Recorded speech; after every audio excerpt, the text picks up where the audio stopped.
Residents turn out in force to oppose the installation of a permanent pier in Osterville. We have details from last night's Conservation Commission meeting on this episode of Barnstable Today. It's Wednesday, October 28th, 2015. I'm Sarah Mannel.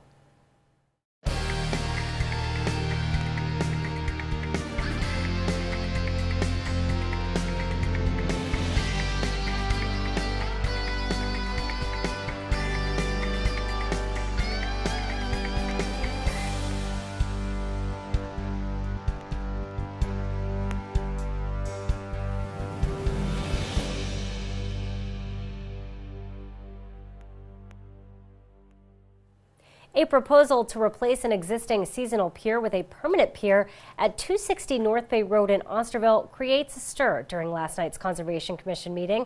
John O'Day, a consultant with Sullivan Engineering, talked about the project before the vote. When we were previously here, we had suggested as an alternative perhaps replacing 3 sets of the pile with a single steel beam, and it was suggested that perhaps we could go even further. We have submitted a revised plan dated today which shows a single steel pile used for all the sections extending out from mean high water. So what we have done in comparing not our previous proposals under this application to you, but in comparing the existing pier to what is now proposed, we have increased the pile spacing from 8 feet to 12 feet on center, and we have converted from a double post to a single pile, and that results in a reduction in the physical displacement of the piles of 55%.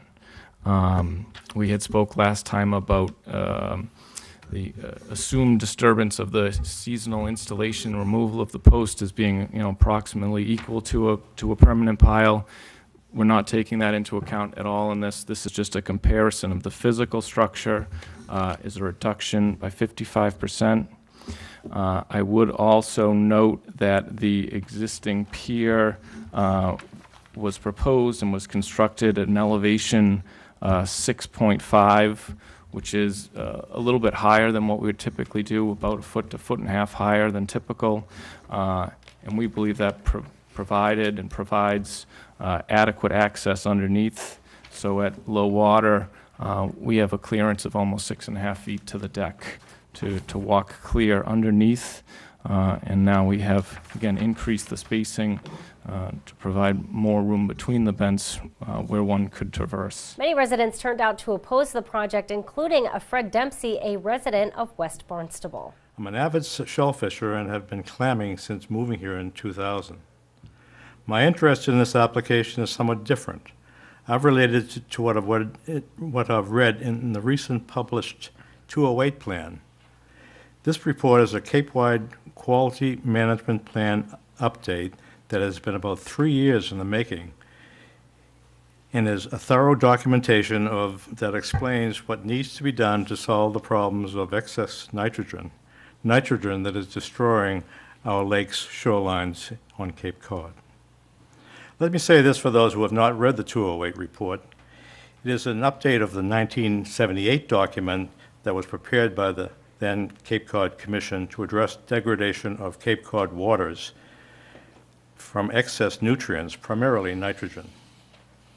This is the book that I've cherished. I've read it from cover to cover, and it's a fascinating document that explains all there is to know about what needs to be done to correct the water quality problems on Cape Cod.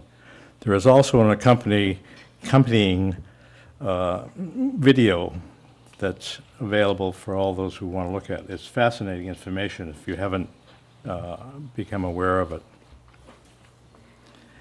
The old program languished for about 35 years, but after a lawsuit by the Conservation Law Foundation, the program was rewritten by the current Cape Cod Commission, and after extensive planning and research, the end result was a guideline to help solve the nitrogen problem, and at a cost that would be significantly under the $8 billion that was estimated it would cost to sewer the entire Cape. This program, after many reviews, was presented and approved by Governor Baker in June of this year. It was then submitted to the Environmental Protection Agency and was approved by them in September. That gave the various Cape Cod towns the okay to officially move ahead with their own water quality plans. The neighboring towns of Falmouth and Mashpee are each underway with programs that, in addition to conventional sewering, to use shellfish beds to supplement their sewering effort. Falmouth is now in its third year of using oyster beds to reduce nitrogen in its bays, and Mashpee just got approved to spend $250,000 to buy cohogs that will be used to clean the town's waterways. Barnstable is in the process of forming a Water Resource Advisory Committee that will begin their work in January. Now let's talk about the Ryan request for a full-time pier. It is a request for a permanent dock that could play a significant role in destroying a prime shellfish area in the town of Barnstable. Cotuit Bay is loaded with oysters and cohogs. These are self-propagating and with proper care will probably be there forever. But adding more piers would be detrimental to the cultivation of these shellfish. Conservation Commission member Pete Sampu also opposed the project and urged his colleagues to oppose the plan as well. As a commission are responsible for the protection of shellfish and water quality amongst many considerations. What we have, as you said correctly, Tom, is we have a seasonal pier. It's in. So is this move to permanence a net benefit? What I foresee with docks and piers coming in front of us and or bulkheads or revetment, etc., is it's a balance. And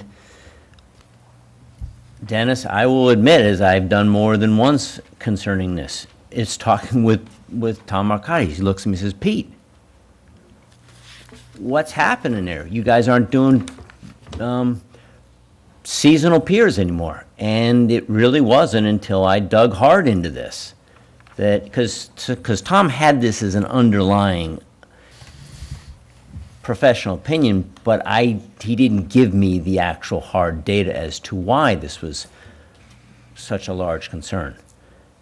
And yes, in our future, we'll be weighing. I don't foresee this to be any kind of policy, but it's an education that I have had, where once again, Tom's simple message to us that seasonal piers are preferred over permanent piers. I know the science behind it now that I didn't know before. Chair Dennis Houle disagreed. He argued that the board should approve the permanent pier. In terms of the research that Peter has done, excellent research, not exactly covered by our regulations. If we're adopting this as a policy, it would be a policy that wasn't in effect at the time the application was filed. It would also lock, I believe, this commission into taking the stance that any new pier, any new bulkhead, any new revetment could also face the same danger of invasive aquatic species attaching themselves. I think that the design that's been put forward, a single steel pier, single steel piling, is a superior design. You've reduced the impacts on the substrate dramatically, more than 50%. And there are a couple of cases of similar piers in East Bay which have been there a long time and have worked very well. And after much discussion, commissioners rejected the plan, with 5 members voting against the project and 3 members voting in favor of the permanent pier. Tonight, the Old Kings Highway Historic District Committee will meet at 6:30 in the West Barnstable Community Building. The Zoning Board of Appeals will meet at 7 tonight. They are meeting in the Town Hall hearing room. We'll be sure to tune in to our hour-long news program, Barnstable This Morning, weekdays at 7 a.m. On tomorrow's show, we will have our high school sports segment. We'll learn more about a local high school student making a big difference. Plus, we'll have all the news and information you need. For Barnstable Today, I'm Sarah Mannel.